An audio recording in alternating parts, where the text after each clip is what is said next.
She becomes my queen consort.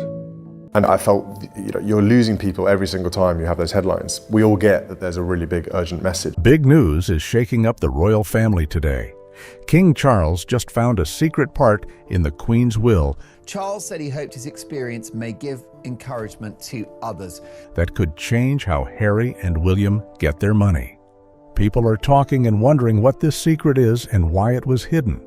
What did the Queen keep a secret, and why didn't she want anyone to know?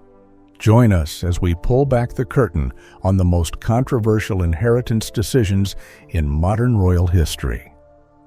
The sealed will that sparked 1,000 questions. When Prince Philip died in April 2021, many people thought they would find out how he split up his money and belongings.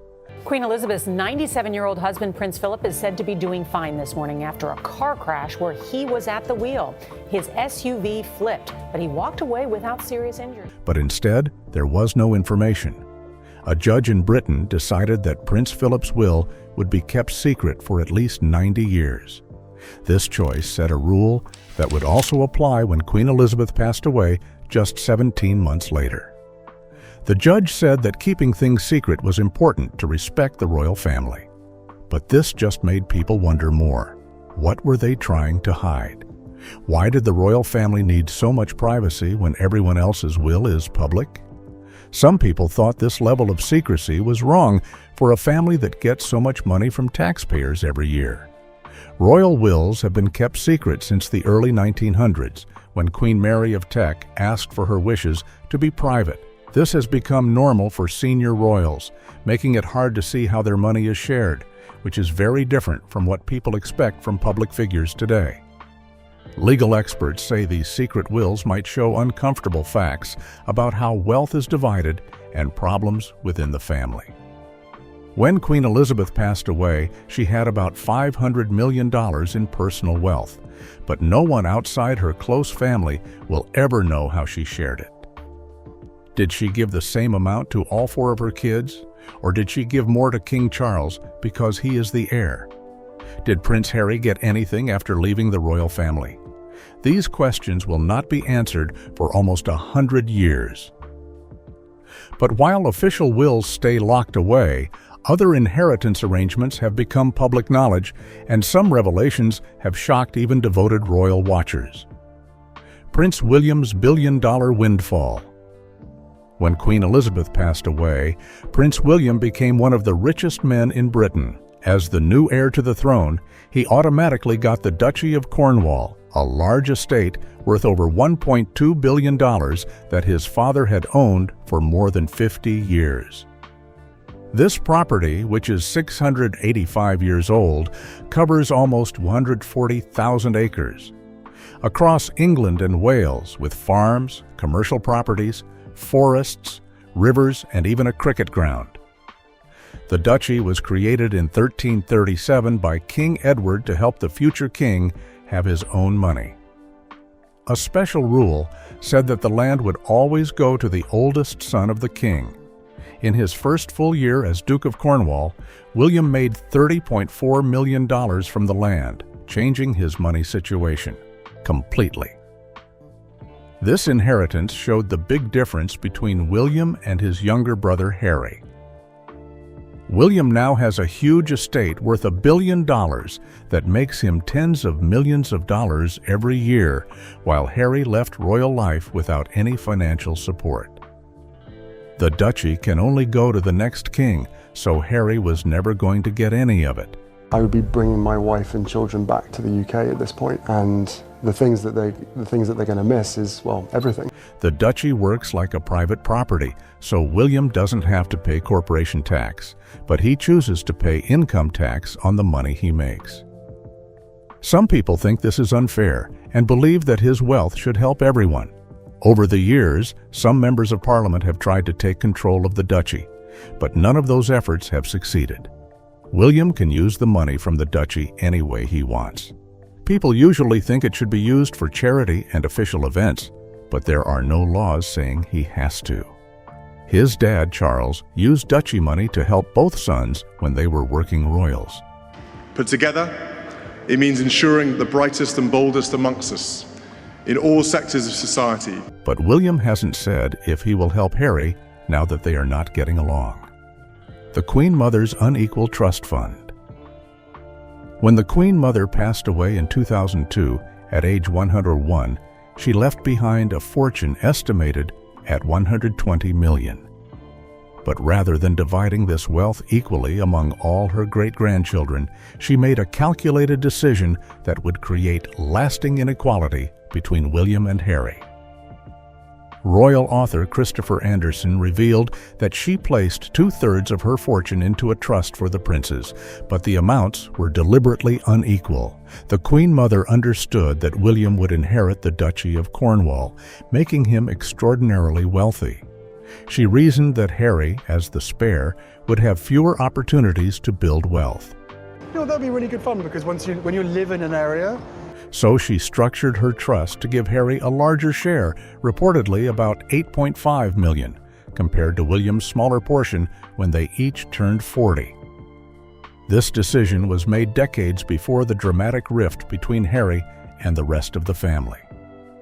She had no way of knowing Harry would marry Meghan Markle, step back from royal duties, and move to California. Her foresight in recognizing the unfairness of primogeniture meant Harry received a substantial inheritance at a time when his relationship with the family was at its lowest.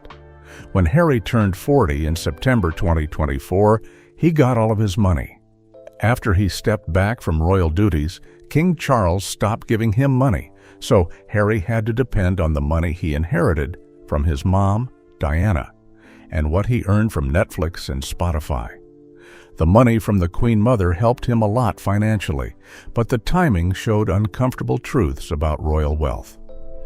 While Harry celebrated receiving millions from a great-grandmother who died when he was 17, many wondered whether she would have made the same decision had she known about the controversies that would later surround him.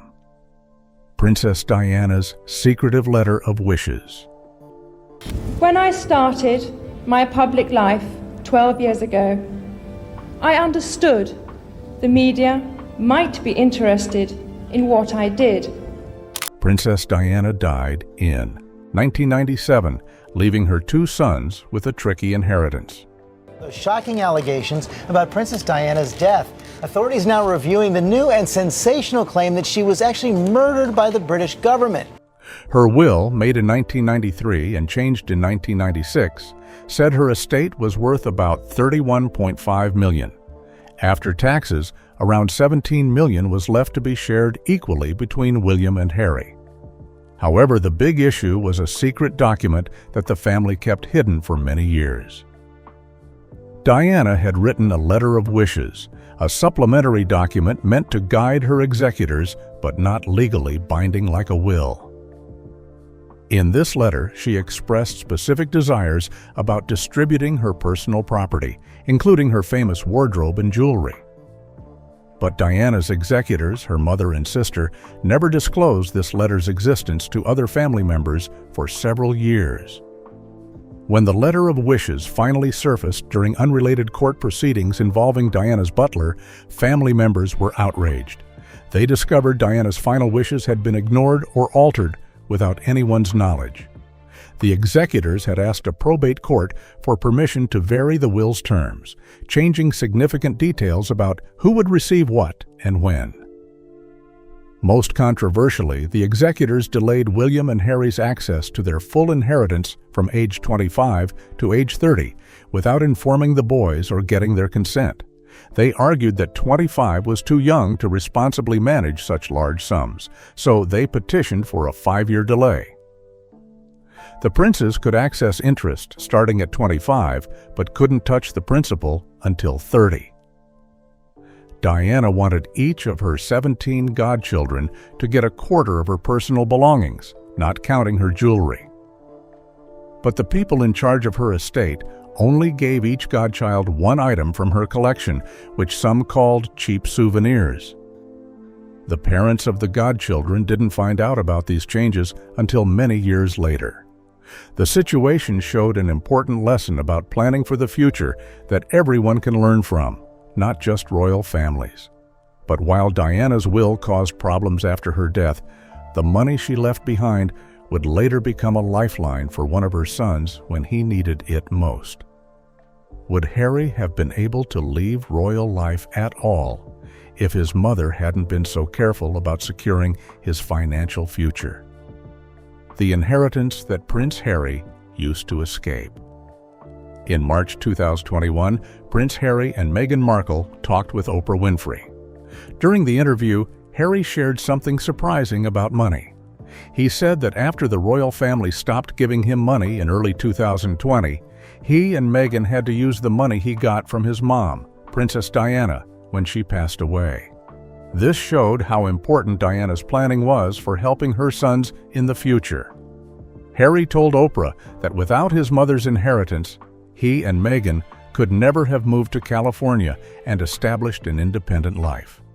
The roughly $10 million he inherited from Diana when he turned 30, combined with trust income since age 25, provided the financial cushion necessary to break free from royal control. This money funded their security, home purchase, and living expenses during the critical period when they established new income streams. Harry explained that the inheritance became even more important because his dad stopped answering his calls and cut him off financially right after he and Meghan decided to step back from royal duties. Harry thought he would get some help from his family during this change, but he suddenly had to rely on his own money. He said that without his mom Diana's inheritance, he would have been stuck in a really tough situation. This independence came at a price. Harry had to sign lucrative deals with Netflix and Spotify worth tens of millions to maintain his lifestyle. He published his memoir, Spare, which became a bestseller but further damaged family relationships. Every financial decision to support his new life came with public scrutiny and family criticism. What made this poignant was that Diana had lived through her own financial struggles after divorcing Charles. She understood what it meant to be cut off from royal funding. Her decision to leave substantial inheritances wasn't just about providing for her sons after her death, but giving them freedom to make their own choices, even if those choices went against royal tradition. The Spencer estate, Harry and William will never own. Princess Diana's childhood home, Althorp House, is very important to both William and Harry. This large estate in Northamptonshire is where their mom grew up and where she is buried on a small island in a lake. People might think that Diana's sons will inherit this special place one day, but they won't. The Spencer family has owned this estate for over 500 years, and there are strict rules about who can inherit it, which means William and Harry cannot. The Althorp estate follows a rule where the oldest son inherits it, no matter what. Right now, Diana's brother, Charles Spencer, is the owner and is called the 9th Earl Spencer. When Charles passes away, his son Louis, who is in his 20s, will get the estate. Even though Charles has 3 daughters who are older than Louis, the rules say only a son can inherit the estate. Even though Althorp is where their mom is buried, William and Harry can't own it. They can visit, and the Spencer family promise they can always go to the island where Diana is laid to rest, but the estate will stay in the Spencer family. The situation becomes more complicated because Diana never actually owned Althorp. The estate belonged to her father, the 8th Earl Spencer, and passed to her brother when their father died in 1992. Diana had no inheritance rights to the property she grew up in, just as William and Harry have none now. This reminds us that even within wealthy aristocratic families, inheritance rules can exclude certain members entirely based on outdated feudal laws. For Harry particularly, losing access to Althorp as a potential sanctuary might have felt like another door closing.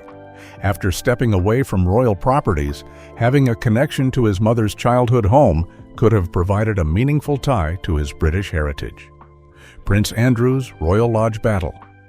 Prince Andrew's inheritance situation has become one of the most contentious financial disputes in recent royal history.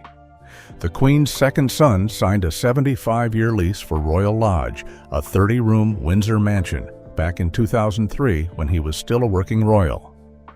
The lease required Andrew to pay for all maintenance and renovations, estimated at $9.5 million at the time, with costs having increased dramatically since. For many years, Queen Elizabeth helped pay for Andrew's life, covering his security and the big costs of taking care of Royal Lodge. But after the Queen passed away and King Charles became king, things changed. Charles thinks the royal family should spend less money and cut back, and he sees his brother Andrew, who has had some scandals, as someone the royal family can't afford to support anymore. King Charles has stopped giving Andrew his yearly allowance of $315,000. He told Andrew to either find a new way to make money or move to a smaller house called Frogmore Cottage, which used to belong to Harry and Meghan. Andrew said no, claiming he has the right to stay in his current home until his lease ends in 2078, and that he has found real ways to earn money. The situation is called the Siege of Royal Lodge, and people say there is a tough disagreement between the brothers. Andrew wants to keep the house for his daughters, Princess Beatrice and Princess Eugenie, saying it's one of the few things he has left after losing his royal titles because of his ties to Jeffrey Epstein, who was a convicted offender. However, experts believe Andrew might not be allowed to give the lease to his daughters without permission from the Crown Estate and King Charles. Experts think Andrew's plan might not succeed. The Crown Estate owns the property, not Andrew, and his lease has strict rules about who can take over. Even if Andrew lives there for the rest of his life, the Crown Estate might not allow his daughters to take over when he dies. Recent reports say Royal Lodge is getting run down with crumbling stone, peeling paint, and mold problems that Andrew seems unable to fix properly. The huge maintenance costs he agreed to are now causing him trouble, and without the Queen's financial help, he's having a hard time keeping up with his responsibilities. While Andrew fights to hold on to one crumbling mansion, his older brother, King Charles, quietly controls another massive estate that most people know nothing about.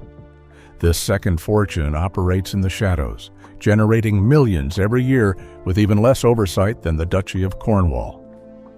How much wealth does the royal family really control when you add up all these hidden estates? The Duchy of Lancaster's silent billions.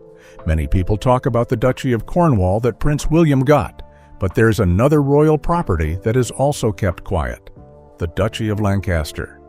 This estate is owned by the current king and was passed down to King Charles when his mother passed away.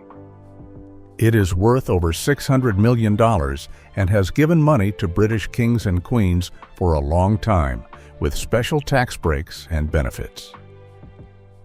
The duchy is about 45,000 acres of land in England and Wales. This land includes businesses, farms, and old buildings. Recently, it has made about $20 million each year for the king, and this money is private, not from the government. King Charles can use this money however he wants, but usually it helps pay for things the royal family does privately. The duchy is a topic of debate because it doesn't share much about its money and has unique rules. Like the Duchy of Cornwall, it doesn't pay corporation tax because it's considered part of the crown, not a regular business. The king decides to pay income tax on the money the duchy earns, but he isn't required to do so by law. Some people believe these old estates should belong to the public, and the money they earn should help fund government services. The duchy will go to Prince William when he becomes king, adding to the large fortune he has from the Duchy of Cornwall. This means William will eventually manage over $1.8 billion in property, making tens of millions each year, while Harry earns money through business deals. But the advantages William enjoys don't stop with these massive estates and the income they generate. There's an even bigger financial benefit that the royal family receives, one that costs ordinary taxpayers hundreds of millions, while the royals pay nothing. How much money could the British government collect if the royal family had to follow the same tax rules as everyone else? The tax-free inheritance loophole. One of the most talked about parts of royal inheritances is the big tax break that lets the royal family pass on huge amounts of money without paying any inheritance tax. In 1993, the British government decided that when one king or queen gives their wealth to the next, they don't have to pay the 40% inheritance tax that everyone else does. This deal has saved the royal family a lot of money over the years, amounting to hundreds of millions. The reason for this is that some royal properties belong to the king or queen not as personal belongings, but as part of their role as the leader of the country. These properties need to stay within the royal family to keep the monarchy going. However, some people argue that this rule also includes the king's or queen's personal money, like their homes, such as Balmoral Castle and Sandringham House, which could be sold to pay inheritance tax just like any other family's property. When Queen Elizabeth died, King Charles got her money without paying any taxes. If he had to pay the normal 40% tax, he would have owed around $200 million.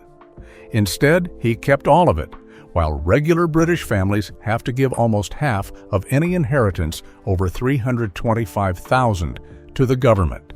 This difference has made many people angry, especially during hard times when everyday people are facing high taxes and rising prices. The exemption extends beyond inheritance tax.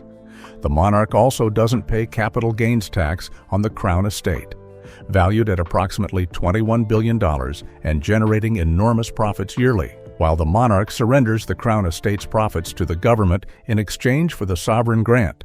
The arrangement is often criticized as overly generous and lacking transparency. When Prince William gets money and property from King Charles, he won't have to pay any inheritance tax, which means he could get billions.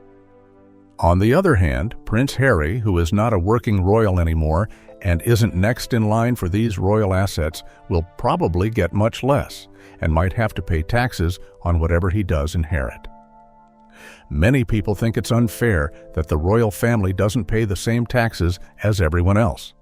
A group called Republic, which is against the monarchy, says that the royal family costs British taxpayers over $345 million each year. This includes money spent on security, the sovereign grant, and lost taxes from the duchies. The brothers divided by billions. The biggest inheritance story that gets people talking isn't about a specific house or amount of money.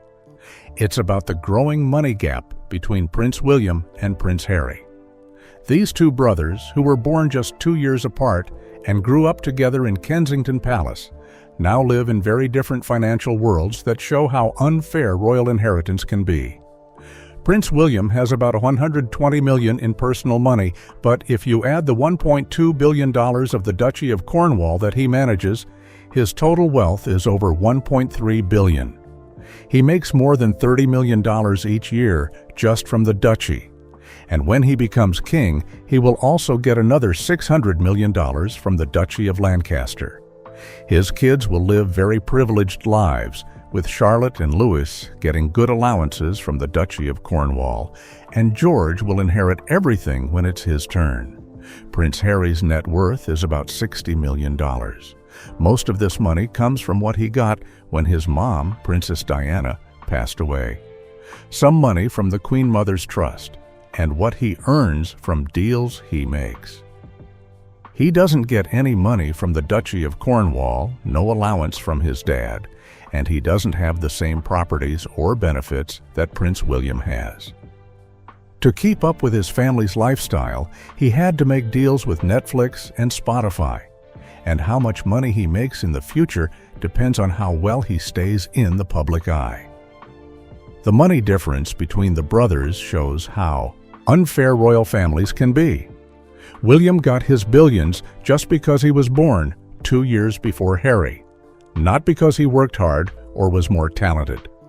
Harry, who is just as royal and the grandson of Queen Elizabeth II, was always meant to be the backup, not the main one, which comes with many money problems. This inequality has real consequences for both brothers and their relationship. William never has to worry about money and can focus entirely on his royal duties and charitable work.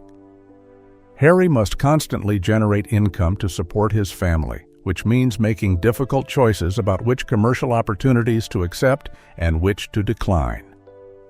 Every Netflix documentary, every tell-all interview, and every public appearance comes with a price tag that Harry desperately needs, but that also damages his reputation and his relationship with his family. Some people think that if the Queen Mother hadn't set up her trust fund to give Harry more money, or if Princess Diana hadn't left him a lot of money, Harry would be in big trouble financially. Without the money from these important women in his life, he would have had to rely almost completely on his dad's kindness, which stopped when he chose to live his own life. The difference in inheritance between William and Harry shows what many critics dislike about royal families. It highlights how being born into a family can decide not just titles and duties, but also access to a lot of money and special treatment.